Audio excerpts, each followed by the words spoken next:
नाव घ्या नाव घ्या नाव काय घ्यायचं, दाभाड्यांच्या घराला आपलं मानायचं. पुरणपोळी काय पुरणाशिवाय गोड नाही, माझ्या सासूच्या साधेपणाला तोड नाही. साध्या वरण भाताला पण तुपाशिवाय चव नाही. अख्ख्या पंचक्रोशीत माझ्या सासऱ्याने एवढा मान कुणाला बी नाही.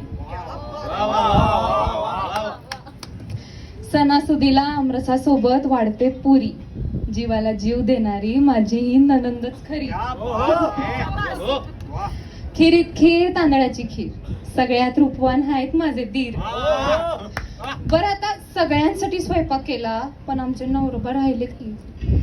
सगळ्यांसाठी स्वयंपाक केला पण नवरोबा राहिले, काहीच नाही वाढलं म्हणून फुगून बसले. त्यांच्यासाठी केली त्यांच्या आवडीची बटाट्याची भाजी. मग काय गुलू गुलू करायला प्रशांतराव फर्स्ट क्लास मध्ये राजी.